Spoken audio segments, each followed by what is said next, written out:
রাতের অন্ধকারে যখন চলাফেরা করবেন, বিশেষ করে গ্রাম অঞ্চলে নির্জন এলাকায় সাবধানে চলবেন, তাদের ক্ষতি করবেন না। এই রকম নতুন নতুন ভিডিও দেখতে চাইলে আমাদের চ্যানেলটিকে সাবস্ক্রাইব করুন। ভিডিও ভালো লাগলে লাইক দিন, যদি কোনো পরামর্শ থাকে অবশ্যই কমেন্ট করে জানাবেন এবং অন্যকে দেখার জন্য শেয়ার করুন।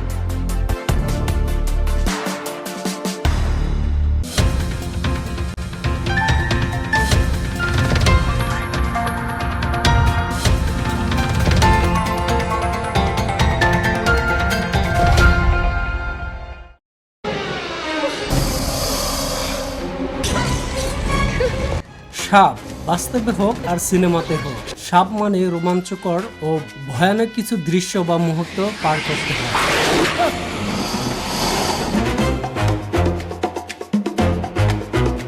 সর্বপ্রথম সাপের সিনেমা কোন দেশে তৈরি করেছিল তা নির্দিষ্টভাবে বলা কঠিন, কারণ সাপের সিনেমা বলতে বিভিন্ন ধরনের চলচ্চিত্র নির্মাণ হয়েছিল, ডকুমেন্টারি এমনকি সিনেমাতেও।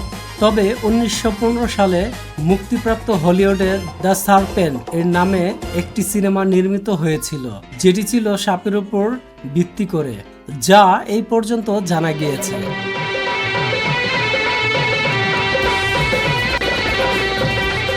তবে উপমহাদেশের দেশগুলোতে থেমে থাকেনি, তারই ধারাবাহিকতায় পাকিস্তান ও ভারতে নির্মিত হয়েছিল সাপের সিনেমা। এমনকি বাংলাদেশেও কয়েকটি নির্মিত হয়েছিল অনেক ধরনের সাপের সিনেমা। সেগুলোর মধ্যে আলোড়ন সৃষ্টি করেছিল ভারতের শ্রীদেবী অভিনীত নাগিন ও বাংলাদেশের বেদের মেয়ে জ্যোৎস্না। তবে বাংলাদেশের বেদের মেয়ে জ্যোৎস্না নামে সিনেমাটি সুপারহিট করেছিল, সেটিও ছিল একটি সাপের উপর ভিত্তি করে। এই সিনেমাটি ব্যাপক সফলতা অর্জন করেছিল। বেদের মেয়ে জ্যোৎস্না আমায় কথা দিয়েছে, আসি আসি বলে জ্যোৎস্না ফাঁকি দিয়েছে। আমি যখন রাতে বসে সেই সব সাপের উপর নির্মিত ছবিগুলিতে দেখা যায় অনেক রোমান্টিক এবং রোমাঞ্চকর দৃশ্য, যেমন নায়ক নায়িকারা হঠাৎ করে সাপ হয়ে যায়, তারপর নাচ গান করে, আবার সাপে পরিণত হয়, তারপর আবার মানুষে রূপান্তরিত হয়।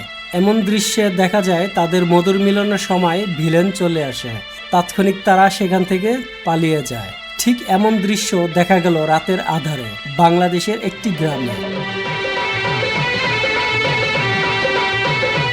নাগ-নাগিনীর প্রেম, যা এর আগে কখনো বাস্তবে দেখেনি কেউ, সিনেমার দৃশ্যে দেখেছেন সবাই।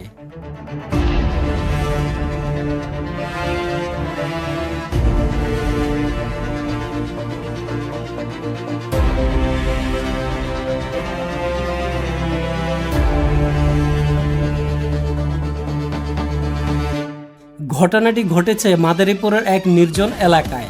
একটি সাপ আরেকটি সাপকে পেঁচিয়ে যাচ্ছে এবং আবার তারা দৌড়াদৌড়ি ছোটাছুটি করছে।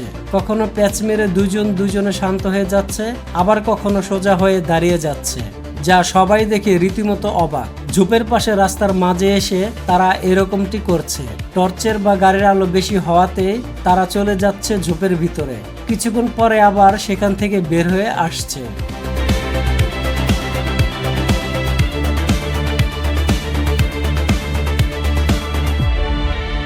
এটা নাকি নাগ-নাগিনের যখন মিলনের সময় হয় তখন তারা এরকমটি করে, যা এই ঘটনাটি বিরল, এটি সচরাচর দেখা যায় না। তাই রাতের অন্ধকারে যখন চলাফেরা করবেন, বিশেষ করে গ্রাম অঞ্চলে নির্জন এলাকায় সাবধানে চলবেন, তাদের ক্ষতি করবেন না, আপনাদেরও কোনো ক্ষতি হবে না।